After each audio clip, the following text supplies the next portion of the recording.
Wes, I gotta believe that you were thrilled with the way they responded this week after Wake Forest. That's got to say a lot of good things about what the level you can get to later on this season. No doubt. Just you saw the heart and soul of our team, just the grit, the leadership, perseverance, just battling, going back to work, next play mentality. It was really cool to see. Can you walk us through that Barrett Carter sack and how that helped set the tone for the start of the second half? Yeah, definitely. That was probably I feel like probably one of the biggest plays in the game. You boil it down to a couple plays here and there, but just the momentum, the energy, just created great momentum in the second half. And then obviously the third down sack was huge as well. Wes, from a recruiting standpoint, just with all the prospects you had in attendance, how big is it for you guys to have, maybe your best defensive performance of the season like that in a top 10 matchup? Yeah, no question. And just the atmosphere, it was electric in there. Credit goes to our fans. And, they showed up and showed out. Just the atmosphere with all the lights going. I mean, there's not a better game day environment than that. Coming off of Wake Forest, what did you say to the guys last week to get them prepared for this game and have that kind of level of excitement? Yeah, just we went back to work. Everybody knew that it was going to be a great atmosphere, game day. You don't really have to motivate the guys for that night game in the Valley and all that. But what we just went back to work. Just master the basics. Just get better with our technique, discipline, details. Try to execute with better precision, playing better technique, better pad level. And just went back to work, and the guys responded, coach them hard, coach the details, and, obviously it showed up on Saturday. Wes, what does Boston College present for you guys this weekend? Yeah, it's going to be a great challenge. It'd be a great environment, night game up there, red bandana game, and just another stepping stone for us as a team. Win the week, 1-0. And last year I think they threw for like 311 yards on us. So, veteran quarterback, played really well last week, so that'll be a huge challenge. Zay Flowers is as good a receiver in this conference and be a huge challenge for our back seven and a couple other guys that are really good players, and we got to do a great job. It all starts up front, winning the line of scrimmage, dominating up front, and then obviously, controlling explosive plays in the back end. It always seems like Boston College has like one of the largest offensive lines in the ACC and college football. Is that the case again this year? Yeah, most definitely. They're a little banged up and have had to move some guys around from the defensive line, moved over there and stuff. But, it'll be a great challenge for our front. Everything starts with them. We got to control the line of scrimmage, create great knockback, win our one-on-one matchups in our pass rush games, and set the tone with the big guys up front. I guess from Zay Flowers, what is it just from seeing him, what makes him so special, what makes him such a challenge? Yeah, I mean, just a really savvy route runner, has great short area quickness, great long speed, elite ball skills, tremendous play on that deep ball against Louisville this past game. So, I mean, just a really veteran guy, really solid, does a lot of things really well. I guess Coach Sweeney was talking about Nate Wiggins just having some moments of immaturity against that Wake Forest game, having to sit him down, tell him to channel that energy in the right way. I mean, did you Definitely. see more poise, I guess, out there against NC State the way he channeled? Yeah, no question about it. I think he arose to the challenge that we presented him last week, and he played really solid for us. Do you think you saw that in general in the secondary? Toriano, obviously, Nate.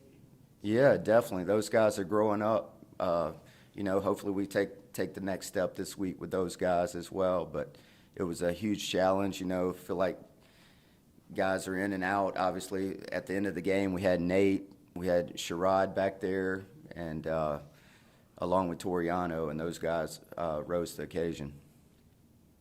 Tyler Davis, it seems, whenever NC State was trying to run screens underneath, he was there to blow up almost every one.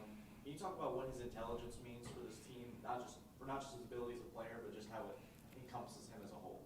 Yeah, I mean, more knowledge you have, the faster you play, the more violent you play. and it definitely shows up. Just his block recognition and just filling the screen, that comes from levels and years of experience, and it just translates on Saturdays. So we're talking to Miles about pass rush, and you were saying obviously that sometimes they're getting the ball in 2 seconds, it's hard to get there, but Miles was saying even, if they are doing that, you still pass rush as hard as you can in case there's 3-4 seconds. You have opportunities. I mean, how much did you see the guys continue to rush and give, that effort to be able to get?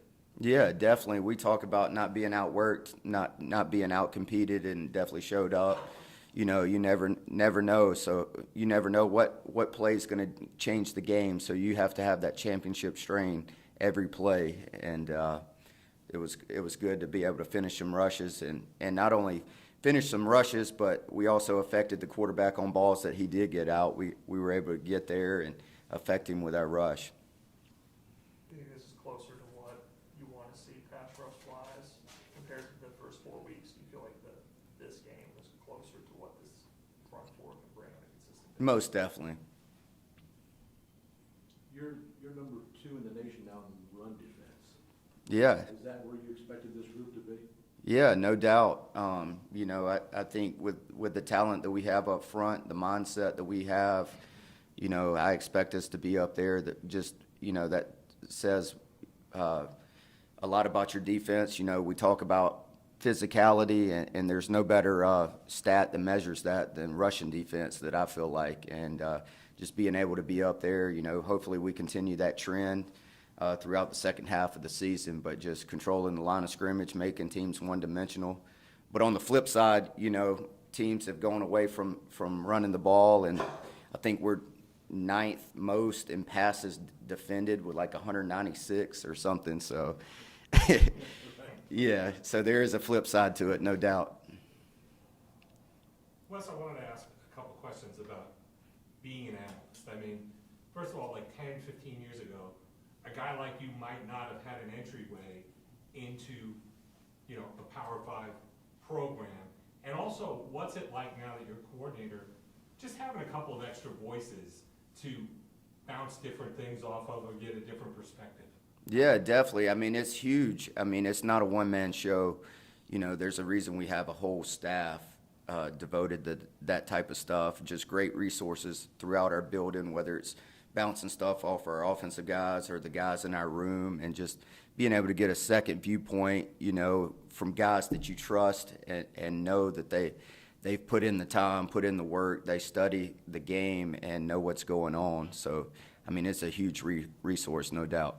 Did you know where you'd end up when you joined this program as an analyst, or was it just kind of, here's an entryway into this sport? Yeah, I mean, just kind of the entryway. I mean, I came here as a graduate assistant, coaching on the field, running the scout teams, and, like any young coach, just have those goals and aspirations, just continue to move up any way possible. And, some guys go FCS and coach positions. My opportunity was within this program, and then getting a shot to go to the NFL. So, you talk to a million guys in this profession, each one has a different story and how it works out for them. So I've just tried to make the most of my opportunity, bloom where I'm planted, and just grind it out and see what happens.